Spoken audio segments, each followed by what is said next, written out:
Hey everybody, welcome back to Magic Orthodoxy. My name's David and this is a deck review. Today we're going to look at the Black Book of Cards.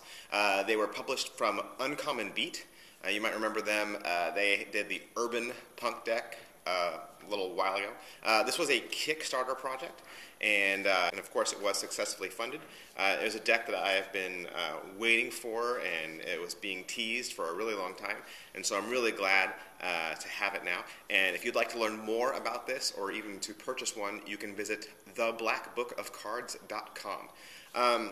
The tuck case is made to look like a book, and not just to look like a book, but actually feel like one. It's pretty cool. The front of the tuck case and the spine and the back is all textured. And then the edge here, this part where it looks like pages in a book, this part's all smooth. And it's kind of cool. You're going to see the same look on the new Club 808 Jules Verne deck. They do the same kind of effect here. But it really makes this look like a tiny little book. It says Black Book on the front, and on the spine right there it says Air Cushion Finish. And then at the bottom it says Volume 1, Poker, and then 56. The back side has Uncommon Beat, just really kind of etched into the bottom of the book there. And then, of course, down way at the bottom, there's some ad copy in the bottom of the tuck. The tuck flap is a little hard to pop open. I don't know why that is. I compared it with some of my other tuck cases, and I couldn't figure it out. It looks like the cuts went really far on the flap, but it might have just been mine. So I don't know. I don't want to say that that's how it'll be if you get yours, but I found the tuck flap a little cumbersome. So that's it for the tuck case. Let's take a look at the cards. All right, so here's the back of the deck. It's made to look like a satin finish, and you're not even going to really be able to see it very well on the camera, but it's just a very smooth, very reflective black surface. And then in each corner it says play your cards wisely. It's really simple and really just, I don't want to say plain, but it kind of is. It's plain. These cards are on a B stock. They do have an air cushion magic finish, and the neat thing about this deck is it is a typography deck, and I'll show you what I mean. I'll show you what that means. We'll look at the two jokers. You're going to get two different types of jokers, and here's what I mean by a typography deck. The characters are created through the art of font, but it's not a font deck where you're seeing different types of font. You're seeing the font being used to arrange the type in an order to make language art. Another way of saying that is what typography is doing is it's the arrangement of type, and it involves all the different ways you could lay the type down.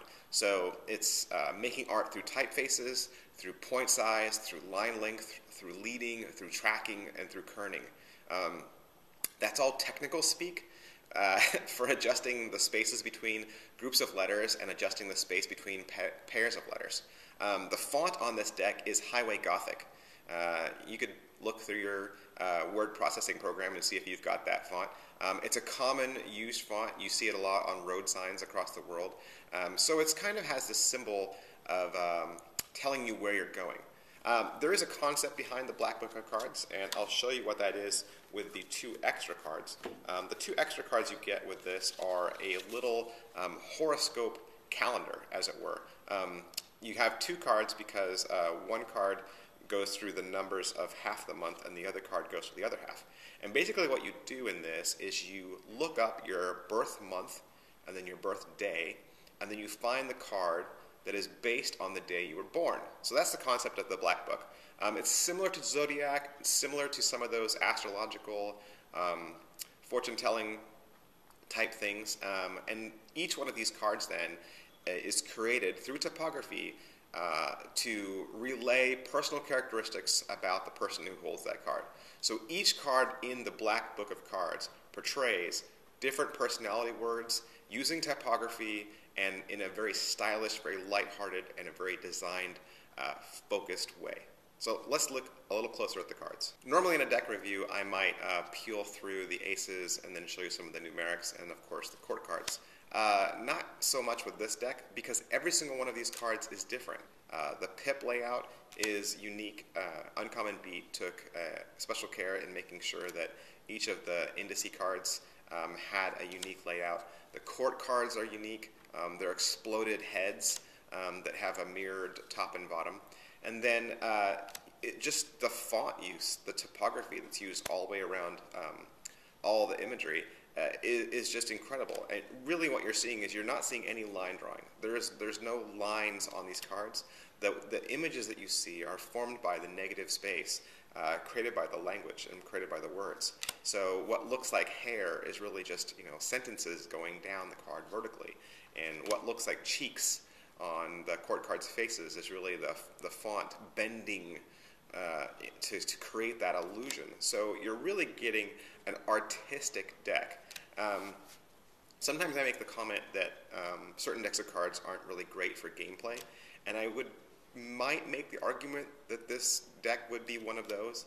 I think everybody would spend too long looking at the cards and trying to figure out, okay, which card do I have? As you can see, there's no color, right? This is just black and white. There's no red hearts. There's no red diamonds. So this deck functions more as a Zodiac, as a fortune-telling deck, and as a creative, artistic collector's deck, in my opinion.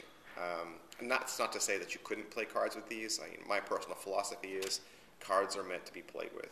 But this is certainly one of those decks that I think I would keep and hold on to as a collector's thing, and probably not trust to hand off to my friends to let them shuffle the cards and bend or wreck them.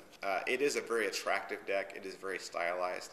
I think if you're into serious deck collecting, and maybe you're not so much the magician, not so much the card flourisher, this is certainly a deck that stands out above the rest as being original and creative and unlike other cards.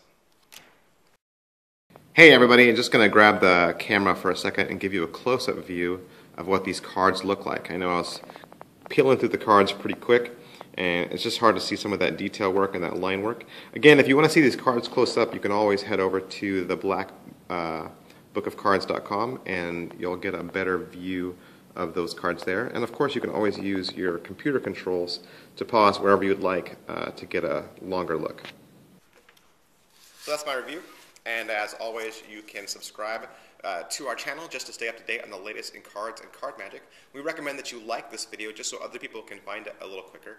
You can follow us on Twitter. It's twitter.com/magicorthodoxy. You can also like our page on Facebook, which is facebook.com/magicorthodoxy. Thanks. Bye.